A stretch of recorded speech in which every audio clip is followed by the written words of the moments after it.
Bien, colega, muy buenas tardes. Para mí es un grato honor compartir algunos temas referentes a la economía digital. Debo indicar de que el material constituye un material de propiedad del portal. Nuestra participación es totalmente voluntaria. Bueno, el tema de economía digital es un tema que básicamente caracteriza tres elementos principales. Como observarán ustedes, la nueva tecnología, la nueva empresa y la nueva economía propiamente dicha. Durante la conferencia voy a tomar distintamente el concepto de economía digital o la nueva economía. De manera que las nuevas tecnologías se están convergiendo a tres puntos principales. Uno es el contenido, otro son las comunicaciones y el tercer elemento es la computación. Si hablamos teológicamente, diríamos esto es una triada. Para ello he definido los 10 cambios de la tecnología, que dicho sea de paso, la fuente es de don Tapscott, especialista en temas de tecnología. Y veamos directamente al gran cambio de la nueva tecnología. El cambio número 1 se caracteriza básicamente por un nuevo concepto o por una categoría denominado señal. En la antigua economía estaba enfocado básicamente al concepto analógico, en tanto que en la nueva economía prima básicamente lo digital. Su importancia radica en las tecnologías digitales para la economía digital. De tal forma que en la nueva economía es el predominio de los ceros y de los unos. A continuación debo señalar el cambio número 2, cuyo concepto o categoría son los procesadores. Su importancia radica en el procesamiento de alto rendimiento para la organización de alto desempeño. Pero no solamente podemos hablar de estos dos conceptos a nivel de transistores o de microprocesadores, sino que tras estos conceptos, básicamente en la nueva economía, radica pues una ley. En este caso, el soporte o el fundamento es la ley de Moore. Si nosotros observamos en esta ley que plantea Gordon Moore, cómo es que los transistores se van duplicando a medida que pasa el tiempo. Se da inicio aproximadamente en el año de 1970 con la 4004. Por esos tiempos hablamos del Altair, entre otros computadores. Pero lo que sí se puede señalar con claridad es de que a partir de los microprocesadores o del procesador 286 o 386, que en algún momento me tocó utilizar como una gran novedad en los años 85, 89, 90, aquí en Perú, a medida que pasa el tiempo, la gran capacidad de contenido que tienen estos microprocesadores es el número de transistores, de tal forma que, por ejemplo, en el año 2000, 2001, 2002, ya hablamos de más de 400 millones de transistores en un microprocesador. Básicamente eso ha sido el fenómeno referente a los microprocesadores. Se duplica la capacidad del microprocesador. Y en cierta manera, esto a nosotros nos hace reflexionar de que el objetivo principal de nosotros debe ser liberar al individuo de tareas operativas. En eso nos facilitan los microprocesadores. Liberar a los individuos de tareas operativas. Dirían, liberar a los contadores de las tareas operativas. Entonces, su importancia en este nuevo entorno de la economía. Asimismo, podemos comentar de que la caída del costo de estos microprocesadores mejora definitivamente la capacidad, como estábamos viendo. Y como contadores a nosotros nos compete en explotar la capacidad de procesamiento, de mover gran cantidad de ceros y unos. Lo que ocurre aquí es que nosotros como contadores estamos subutilizando la tecnología. O sea, podemos tener actualmente microprocesadores muy sofisticados, pero ¿cuánto lo estamos utilizando? Solamente para un Word, para un Excel, para un PowerPoint. Entonces, ahí linda el problema. Asimismo, nosotros debemos explotar pues la capacidad ociosa de estos microprocesadores en la actualidad. Sin embargo, existen organizaciones como SETI que ya están realizando otro tipo de trabajos aprovechando la tecnología de los microprocesadores, como por ejemplo tratando de ubicar nuevos patrones en otras civilizaciones. Eso es importante. Ahora nos trasladamos al cambio número 3. El concepto de la categoría es la arquitectura. En la antigua economía estaba basado en el anfitrión.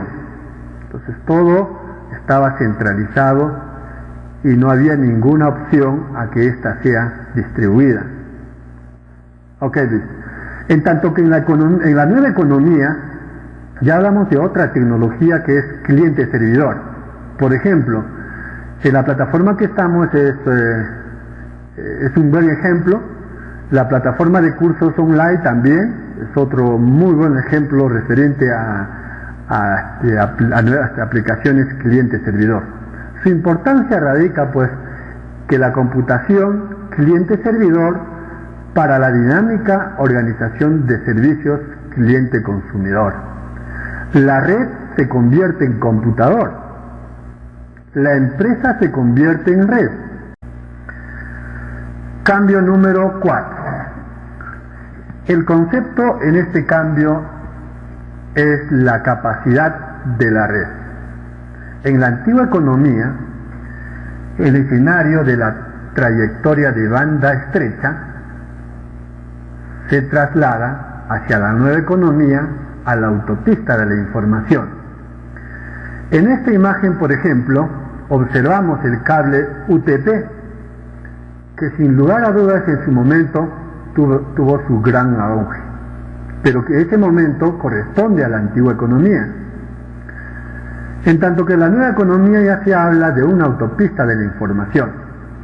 Si a nivel de microprocesadores cada 2 meses se duplicaban, cada 18 meses se duplicaba la capacidad del procesador, en el caso del ancho de banda, se duplican el ancho de banda cada 6 meses. Entonces, es otra lógica que se está aplicando dentro de la nueva economía. Si hablamos de fibra óptica, pues tenemos la gran capacidad pues de transmitir gran cantidad de datos. En algún momento, por ejemplo, se trasladaba o se transmitía datos 2 o 3 páginas por segundo. En la actualidad estamos hablando de la transferencia de datos 2 o 3 bibliotecas por segundo. Entonces, eso es lo que nos brinda la tecnología actual en un entorno de la nueva economía. Su importancia radica que en las comunicaciones de banda ancha para la economía en red. Cambio número 5. El concepto son los dispositivos. En la antigua economía, diríamos, del acceso no inteligente hacia los dispositivos de información en una nueva economía. En la antigua economía, los dispositivos no brindaban las alternativas como sí en la actualidad lo brindan. Por ejemplo, si nosotros trabajamos a nivel de dispositivos inteligentes, artefactos de la información, para nosotros es mucho más práctico trabajar con la nueva tecnología, con dispositivos inteligentes. Eso es lo que nos brinda la nueva economía, los nuevos dispositivos, los dispositivos inteligentes, los dispositivos que brindan información. Entonces, en una nueva economía, eso es lo que nos brinda. Su importancia radica pues en las rampas inteligentes de entrada y salida para la autopista de la información. La entrada de datos, por ejemplo, viene a ser el dispositivo, un teclado. La salida viene a ser, en este caso, un monitor. Cambio número 6. El concepto es formas de información.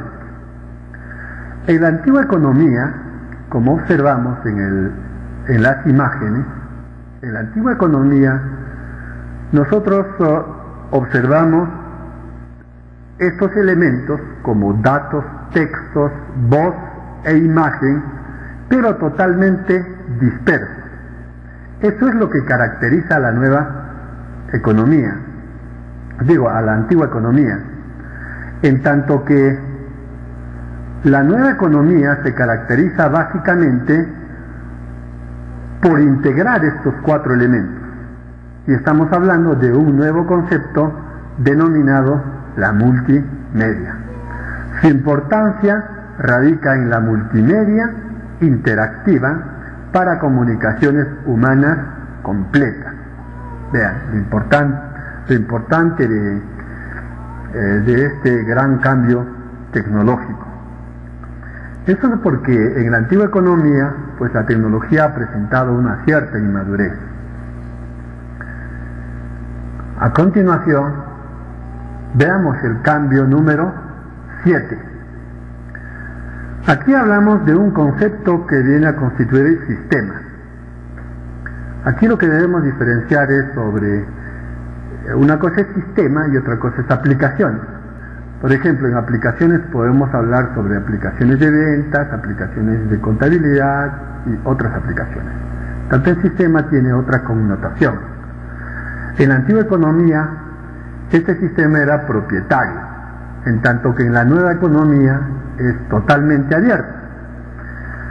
Si nosotros rápidamente efectuamos un recuento histórico de las aplicaciones, nos vamos a dar cuenta de que si por ejemplo contábamos con una computadora de IBM, todas sus aplicaciones a instalar en ese computador tendría que ser de la misma marca, lo que actualmente no ocurre, ¿no? En la nueva economía es totalmente abierto.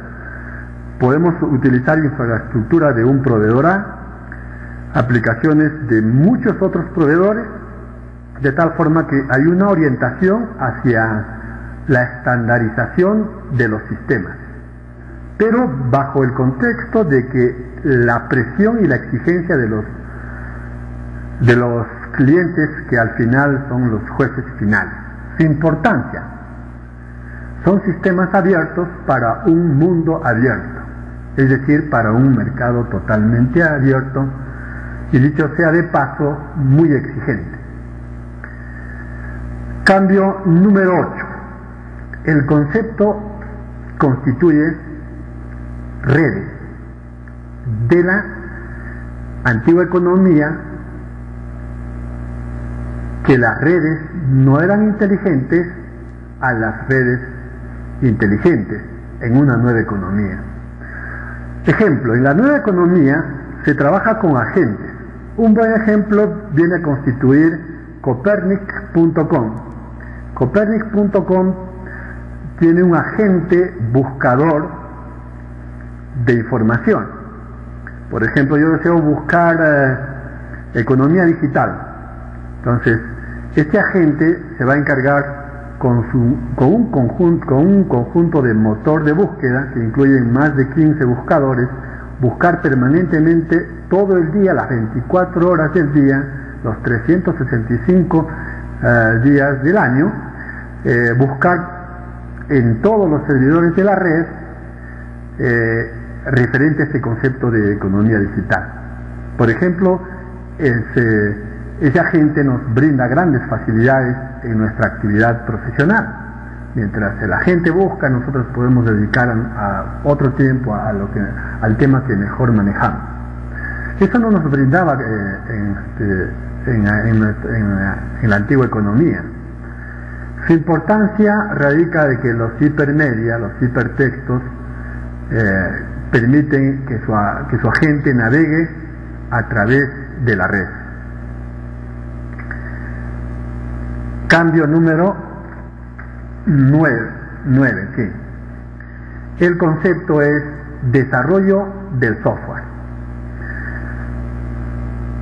En la antigua economía está orientado básicamente al concepto artesanal, pero en la nueva economía ya hablamos de una computación de objetos.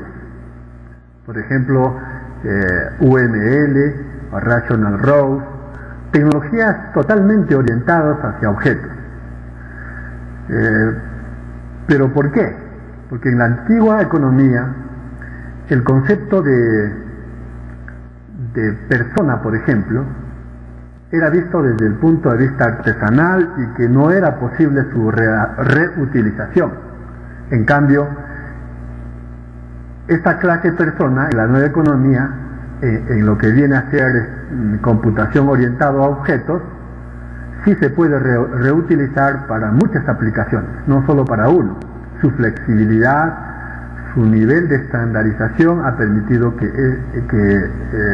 estos estándares orientados a objetos tengan un espacio importante en el mercado.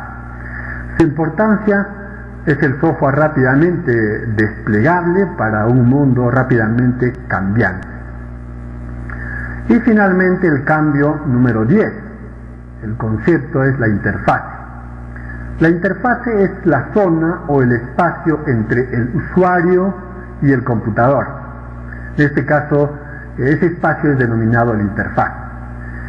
En la antigua economía viene a ser la interfaz gráfica del usuario, la GUI. Pero que hasta la fecha todavía nosotros mantenemos utilizando, pero existen unas nuevas tecnologías en este nuevo entorno, como por ejemplo el MUD, que significa Interfaz Multimedia de Usuarios. En este caso nosotros, este salón virtual es otro ejemplo. El otro viene a ser el MUI, que viene a ser la dimensión de multiusuarios. Asimismo también la multimedia orientado a objetos. Entonces la importancia pues son los nuevos ambientes de cooperación para una nueva economía. No son los grandes los que se comen a los pequeños, son los veloces los que se comen a los lentos.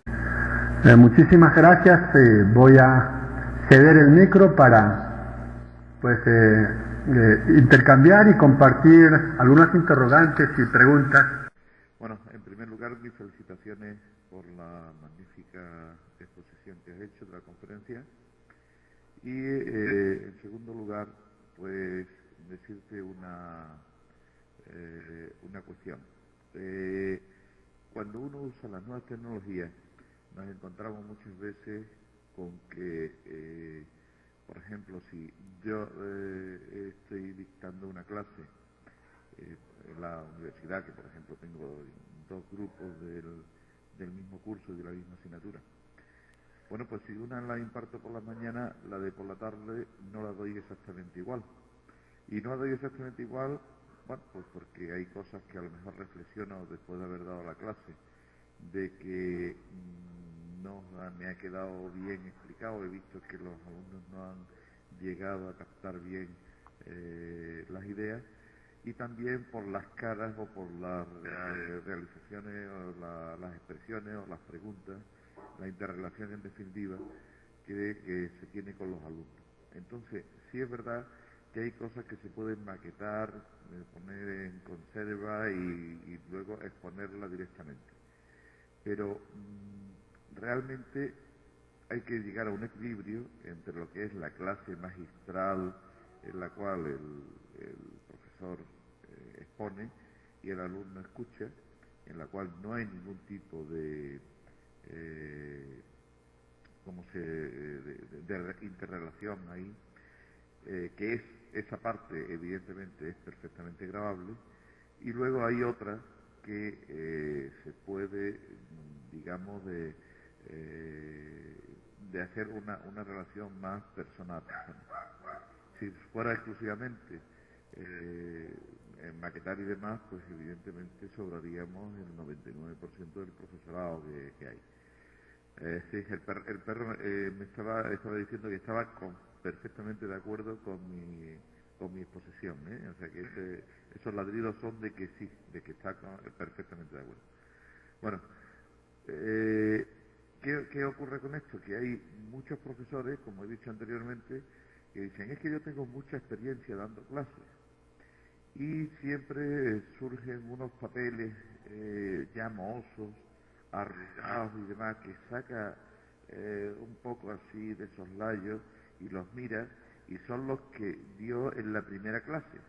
La primera clase que 40 años anteriormente los heredó de su profesor probablemente. Por lo cual en muchas ocasiones no innovan nada. Evidentemente no solamente no van a innovar en su clase, sino que no van a utilizar ninguna nueva tecnología. ¿Por qué? Pues porque a mí me ha ocurrido de compañeros míos de decirle, bueno, pues vamos a colocar estas presentaciones PowerPoint en Internet para que lo vean los alumnos y que se vean libremente. Sí, no, bajo ningún concepto. ¿Cómo voy a poner yo esto, que es mi trabajo, mi esfuerzo, para que llegue otro y lo copie sin ningún tipo de trabajo ni nada? Es que va a robarme mi esfuerzo. Yo, bueno, pues el planteamiento mío es totalmente lo contrario. El que copie lo que yo he puesto ahí ya está atrasado, porque yo ya estoy evolucionando, yo ya estoy mejorando lo que yo he puesto ahí. Quiere decir que si una persona va a copiar lo que yo hice ayer, ya está antiguo. Para mí mi funcionamiento no es el que no me copie nadie, al revés, para mí es un orgullo el que alguien esté usándome. Hombre, evidentemente siempre el uso ese se pide al menos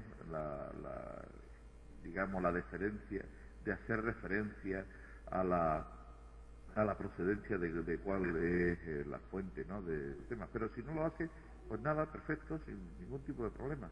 Aquí el que sabe hacer las cosas no tiene ningún problema de mejorarla. El que exclusivamente se dedica a copiarla, pues no sabe concretamente qué es lo que está haciendo. Bueno, esas son unas reflexiones que yo estaba haciendo, que evidentemente grabar una clase y repetirla al semestre siguiente, pues puede, en algunos apartados pueden ser interesantes, fundamentalmente cuando se le puede facilitar al alumno para que él lo pueda volver a escuchar en clase, o no, fuera de clase, mejor dicho. Pero esa clase presencial, realmente, esa interacción con los alumnos, esa nueva, aquí en España estamos intentando dar ahora una forma de dar clase, que son los créditos STS, que le llamamos créditos europeos y tal, de tal manera que una parte son clases magistrales, otra parte son trabajos en grupo, otras trabajos individuales, otras tutorías del profesor con los alumnos en grupo, otras tutorías individuales. Estamos ahora empezando a trabajar ahí, de tal manera de que el curso de horas y demás pues no sean más de 40 horas semanales para los alumnos en todas las asignaturas. Y bueno, la verdad es que estamos teniendo graves problemas de implantación, fundamentalmente no bueno, por un lado por el profesorado, también por el alumno y también por los medios. Evidentemente tú no puedes hacer todas esas tareas teniendo 100 alumnos en clase.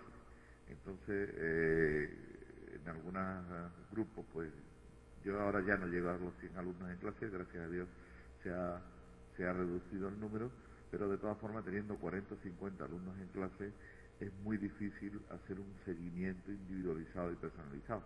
Pero en fin, habrá que intentarlo y poco a poco iremos mejorando. Cedo la palabra y reitero mi felicitación por la magnífica conferencia que he escuchado. Muchas gracias. Gracias, Manuel. Comparto también sus comentarios. Ahora voy a ceder el micro al colega Álvaro Fonseca. Adelante, colega. Sí, señor, para repasar un poquito solo de la exposición, uno ve que esto es titánico y se ve que muchas veces hay que trabajar con las uñas. Que, bueno, por lo menos estamos haciendo trabajo quijotesco y que algún día tiene que verse en los resultados de este trabajo que estamos haciendo en beneficio de los futuros colegas y de la profesión. Muchas gracias. Mil gracias, Juan Javier y Álvaro. Bueno, no, antes que nada, expresarle mi satisfacción por una excelente exposición que ha hecho, en donde nos ha ilustrado el avance que ha tenido todo esto de la informática y que de pronto al escucharlos a ustedes como que me vuelven a aterrizar a donde normalmente estoy, y es que en realidad quienes hemos estado al frente de las clases y hemos estado con tiza y tablero, decimos aquí en Colombia, no logramos como dimensionar todo este proceso que se ha desarrollado y nos hemos quedado rezagados, es la verdad. Hemos quedado un poco como atrás y hoy vemos como la juventud de pronto aprovecha algunos espacios para entrar sin miedo a ver qué tiene y graban programas y bajan música y de pronto están chateando y todo ese tipo de cosas que nosotros de pronto nos da como animadversión, como que no queremos meternos allá sino solo para lo estrictamente necesario, escribir cartas, hacer cuadros en Excel y de pronto por ahí una que otra presentación en PowerPoint, pero pare de contar. El haber entrado a este curso mirando unas tecnologías un poco más de avanzadas, pues nos permite ver que en realidad es, si de pronto para algunos el inicio debe ser como un punto de partida, pero para que no perdamos ese impulso y sigamos conociendo más cosas y lleguemos precisamente a los alumnos con mayor precisión y con mejores alternativas. De tal manera que una vez finalizado este curso yo diría que debiéramos de no perder esa oportunidad de seguir, de mirar entre nosotros mismos si hay alguna otra plataforma, si de pronto el mismo Fernando nos pudiera hacer como un curso número 2 en donde tengamos más amplitud y perdamos definitivamente el miedo a conocer y aplicar estas nuevas herramientas. Yo diría que la invitación es como esa, nuevamente a